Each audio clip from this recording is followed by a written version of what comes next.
What is up, everybody? Welcome back to another video. In today's video, we have some Detroit Lions news to discuss. We've got a little bit of updates when it comes to the Detroit Lions injuries. We got a little bit of our participation reports for practice. And also, the Lions went out and signed a new corner. So let's talk about it. Let's get it started. You know, I got to shout out DoseOfDion, man, because it was actually the first time I went live on YouTube. And, you know, guys don't know DoseOfDion. He put out a lot of good content for the Detroit Lions.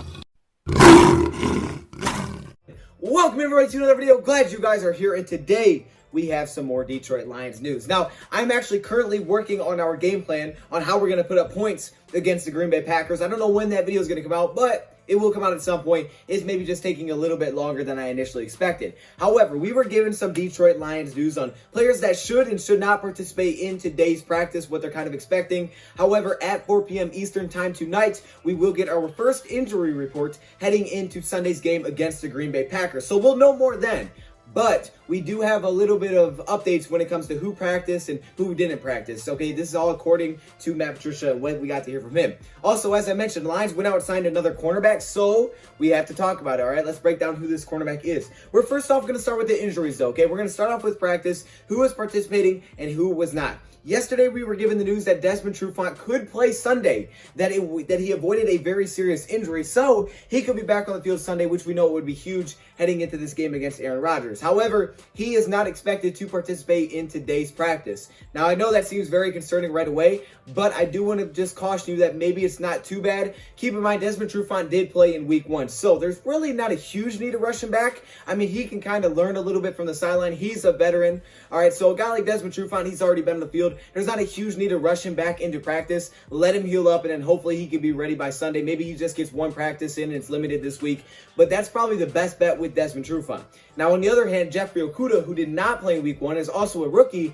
That's a guy that you want to get back in practice because you need him to be prepared, because he's literally not been on the field in an NFL game yet. So he's a guy you probably want to get back to practice much quicker. And good news with Jeffrey Okudah, according to Matt Patricia, he is anticipating that he will go in practice today. He said, we're going to watch him, we're going to keep a close eye on him through warm-ups, but I'm anticipating him to go out there and put some work in. But he's going to go out there and put some work in at cornerback. So that's great. That's huge. If Jeffrey Okudah can go, that will be a huge bonus this weekend. It'll be really nice to have him in week 1, but hopefully we can have him in week 2 heading into this Green Bay game. Also, Kenny Golladay is not expected to participate either.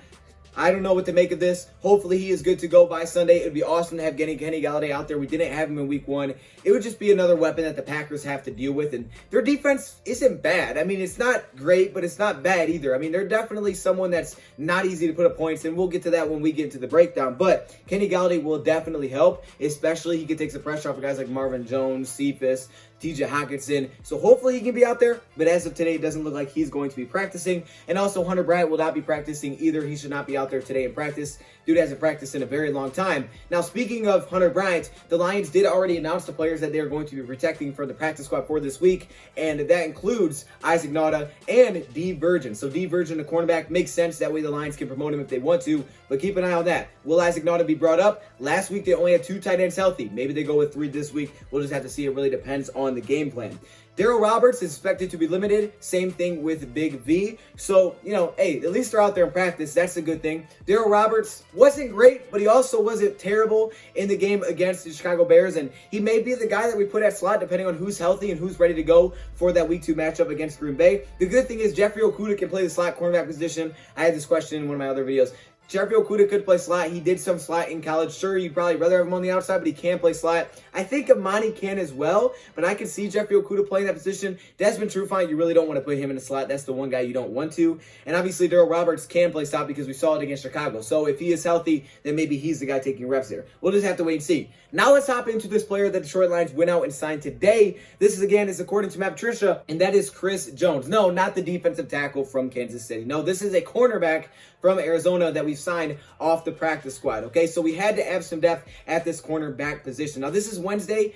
I would think that he's probably going to be activated this weekend. I'm not 100% sure. I'm sure the Lions are just kind of waiting it out, trying to see who's healthy, because if Trufant can go, Okudah can go, then maybe they don't need to activate him. But if they can't, then all of a sudden, then it is nice to have a guy like Chris Jones that you can use for the active roster. Now, he should not be one of the starters. Historically, he hasn't been too great. He's kind of bounced up and down from playing in NFL games to back down to the practice squad with the Arizona Cardinals. Cardinals, and the Lions snatched him. They snatched him up there. Now, since Justin Coleman has been placed on IR, they have that open spot to do this. So I was kind of anticipating them to bring in a corner at some point. I didn't know who it would be, but it is Chris Jones, who was an undrafted free agent back in 2018, so a very young player out of Nebraska. And I just watched him a very little bit, and I want to touch on some of the things that I took away that maybe he could do well for us, and some things that I think that he struggles with, maybe positions that we don't want to put him in, because I don't know what his future looks like with the Lions, but he could be useful this weekend. So starting off with the good, he's a very long player. He's 6 foot, 200 pounds, which is pretty much the ideal size if you're asking Matt Patricia for a cornerback, okay? I was kind of looking at these bigger guys. I was like, okay, will he sign one of the smaller players to play slot? But no, he went with a 6 foot corner, 200 pounds. Makes sense. He wants some of those bigger, more physical cornerbacks, and that good long size helps him in many different ways. It helps him when it comes to point of attack on contested catches, really using his body. Also, not being overpowered is huge. You can be overpowered. We know you get different matchups throughout the entire game, and with all different wide receivers with Green Bay that you're going to be matching up with, it's big to have a guy that can kind of match up with everybody, and he's not going to be out-muscled by a certain receiver. He does have the size to press, but his technique is not very good, so I don't know how much they're going to put him in situations like that if he is on the field. Let's bring special teams value. Now, this is something to keep an eye on. Because of all the injuries, we have all these special teams players that are coming up to play cornerback, and because of that, the special teams need to have guys ready to go and play special teams, because their usual special teams guy are playing at the cornerback position.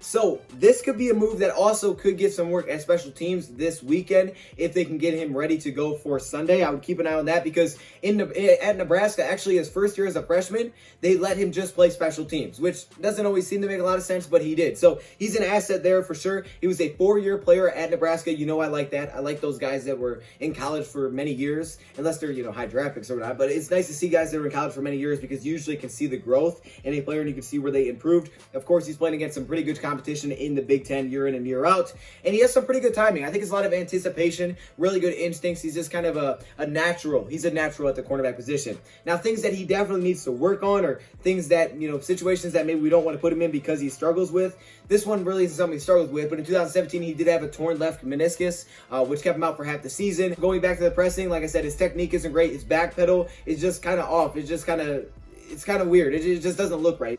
Like I said, with the injury, it seemed that he had a little bit less production when it came to making plays on the ball, because he did have a lot of plays on the ball. I think one year he had over 10 pass breakups. It seemed to kind of go down a little bit after the injury, but again, that's going back to college. In the NFL, he's had some solid numbers as well, so I think, he's kind of getting back on his feet here. He's not the fastest player, in a top-end speed, he could get burnt. He could get burned over top, so he needs to make sure he doesn't lose that top leverage, okay? He can't let a receiver get behind him, because his close speed might not be there. He's not the slowest corner, but his closing speed isn't really there. He's not the best corner, but he's a guy that could potentially help us out a little bit, okay? I see versatility here, and a player that could get some work at special teams this weekend, depending on if not he is activated this weekend. He's played in 13 games, where he started in 3 games, where he has 6 pass breakups and 22 total tackles. So Chris Jones is now a Detroit Lion for now. We'll see if he gets any kind of reps when it comes to the Green Bay game, but I think a lot of it really does depend on the health of the other cornerbacks. So Desmond Trufant, no practice, super unfortunate, but it looks like Okudah will go, so that's some good news. I'll keep you guys updated. Again, 4 p.m. Eastern, we should get our first injury report, so we'll probably run through that.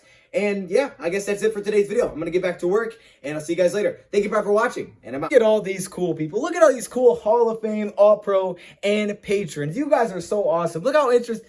That's an interesting name. I've never seen one like that. I'm not saying that one out loud. We got some cool stuff here, man. I appreciate all of you guys. You guys are awesome. You guys want to be part of this? Click the join button. I appreciate you guys. Look, man, you guys are cool, man.